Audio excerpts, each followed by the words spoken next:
What can you tell me about Bloodcraft? Oh wow. What do you want to know about Bloodcraft? Well, I don't want to give too much of it away. I just watched this. Yeah. I watched the screener this morning, so I know it's a lot more heavy than I thought it was going to be. There's a lot more themes than I was anticipating out of a horror movie. So yeah, I don't want to give too much away as far as how the characters progress through the film, but how about the overall synopsis of the two main characters? It's basically these two sisters who are both very different from each other. Return to their childhood home. Their father has just recently passed away, and the father was extremely abusive. And find their mom's old spell book. Their mom had passed away when they were children, and they decide they want to use some witchcraft to get revenge on their dead father. So there you have it. Yep, that about sums it up. Pretty much. Yeah. There's a bit of a difference between the way the sisters view the father. I noticed your character is slightly more forgiving, maybe because she wasn't there for all the abuse. Yeah, she's in denial too. Like you can see at the beginning of the film, she's kind of numb.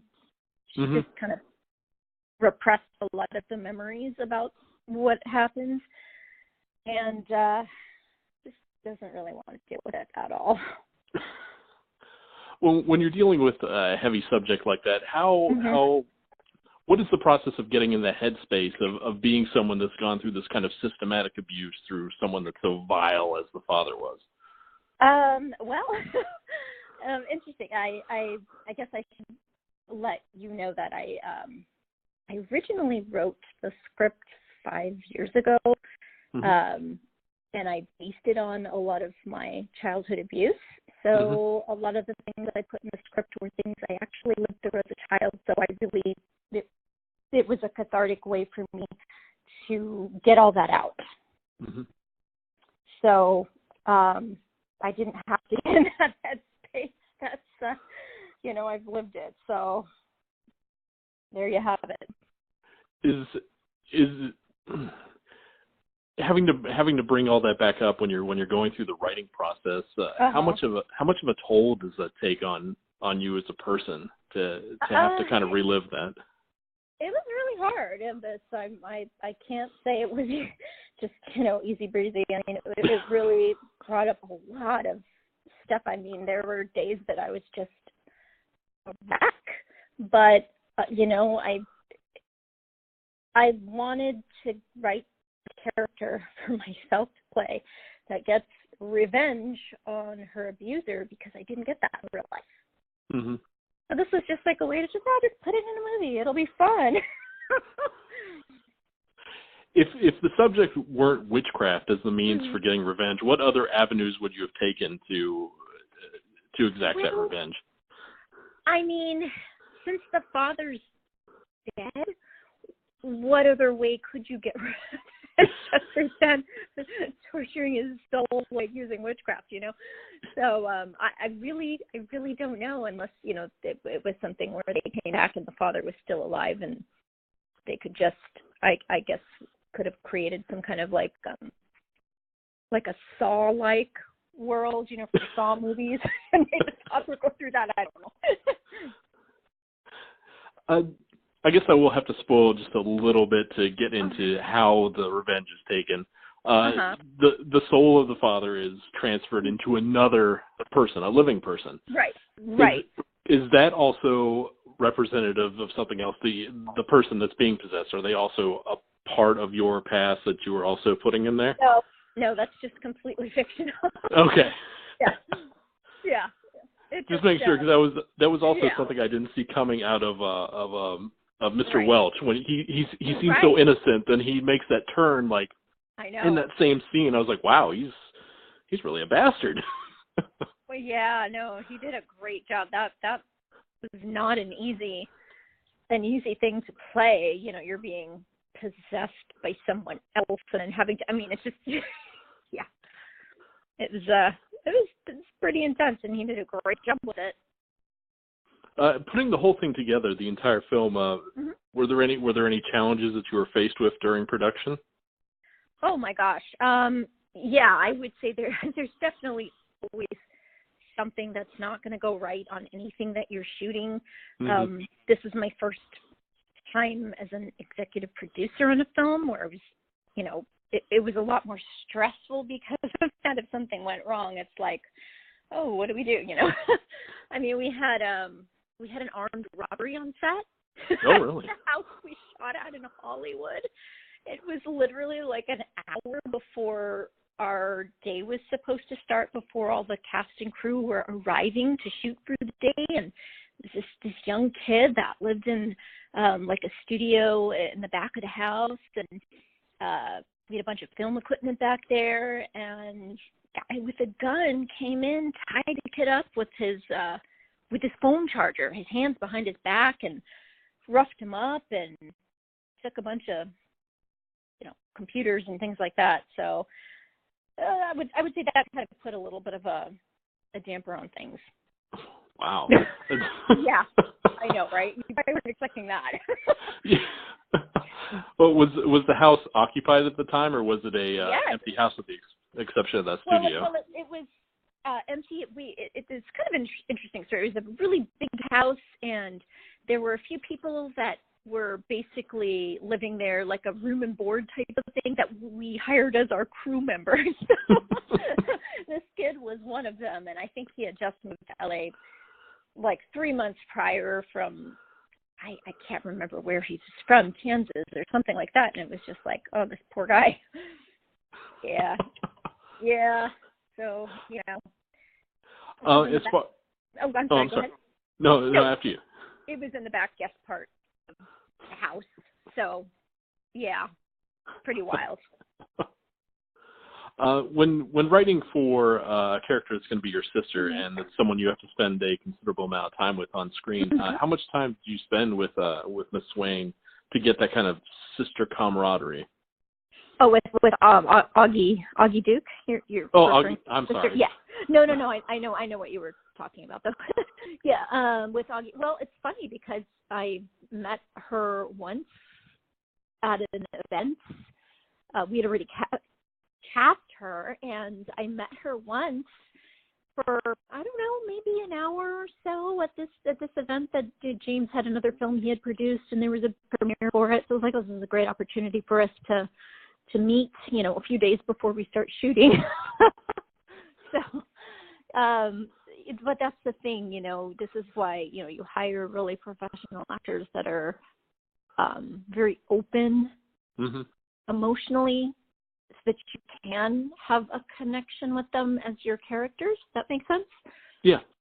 So, because sometimes you don't meet this person at all until the day that you're shooting, and, just hope that there's good chemistry. I mean, we picked the actors for the film very judiciously, so, people that we knew were going to be good people to work with, so. How do you feel everything came together? Did you feel really good about it when you wrapped? Did you feel like this was definitely the story that you wanted to tell, and you got everything in there that you wanted to? Yeah, I mean, it's funny because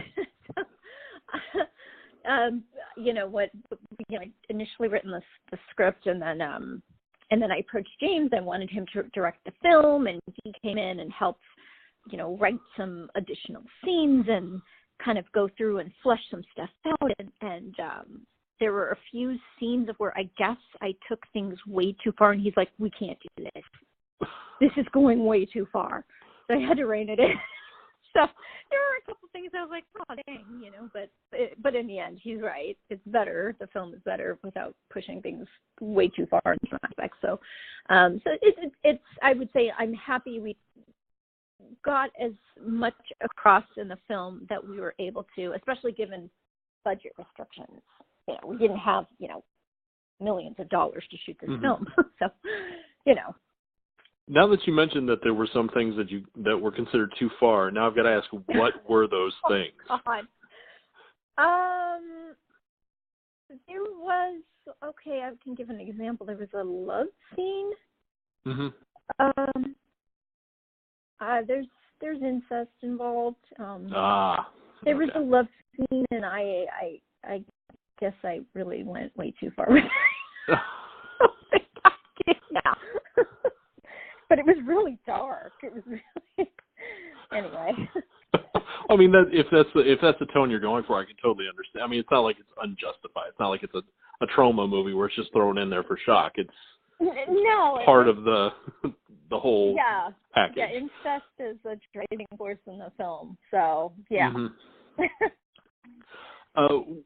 Some of the performances that were gotten out of people were very compelling, were very, very good. How were those performances brought out of the actors? How did we get these performances out of these people? 'Cause sometimes it just doesn't work. Sometimes on low budget films you don't get it, but here you got it out of everybody.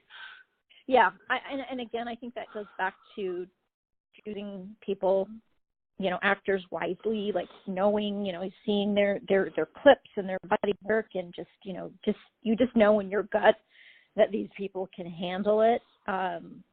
What's funny, like, Michael Welch is an experienced actor. He was a child actor. He was in Twilight films. I mean, he's, a top-notch actor, and he really brought it. Augie's very experienced. She's done a ton of, horror films.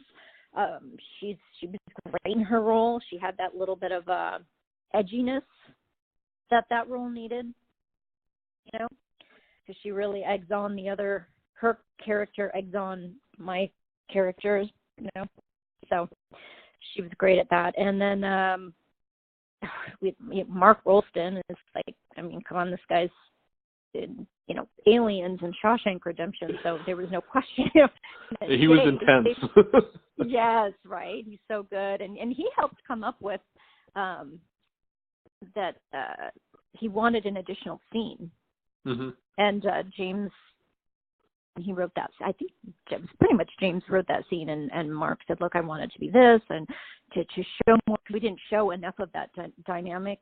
We weren't showing it initially between the father and the son, because everybody in this film has it's just cycles of abuse,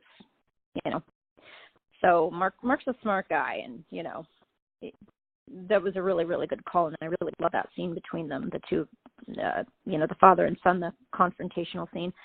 Of course, Dominique Swain is, she's also kind of a legend, so you know what I mean. There was no worry about that. She's very can access her emotions very easily, and Dave Sheridan, I mean, well, he's known for being a comedic actor. I mean, he's so funny. Like, that guy does not stop. I mean, we were in between takes doing these really, really serious hardcore takes. I mean, and his character's super intense and abusive, and he's just cracking it up. And then we have to go do these takes. I mean, especially between him and Augie, sit together. But that guy is just hysterical, and there was a funny thing.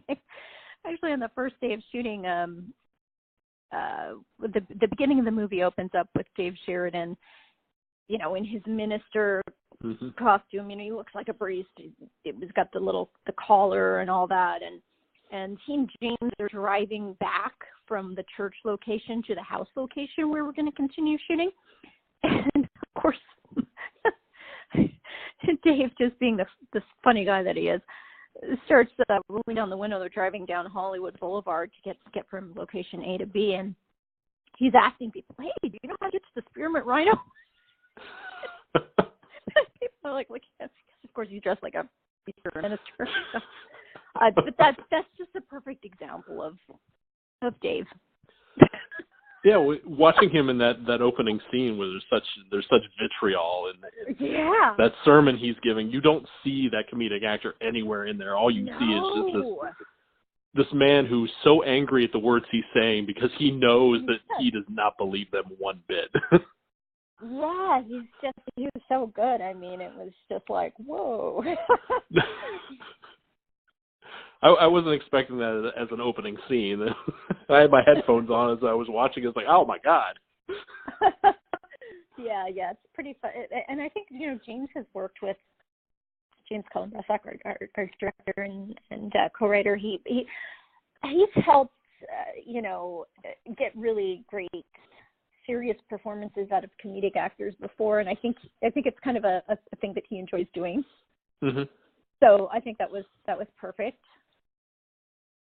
for him to help get that out of Dave. And I mean, Dave just brought it, so I mean, it's like he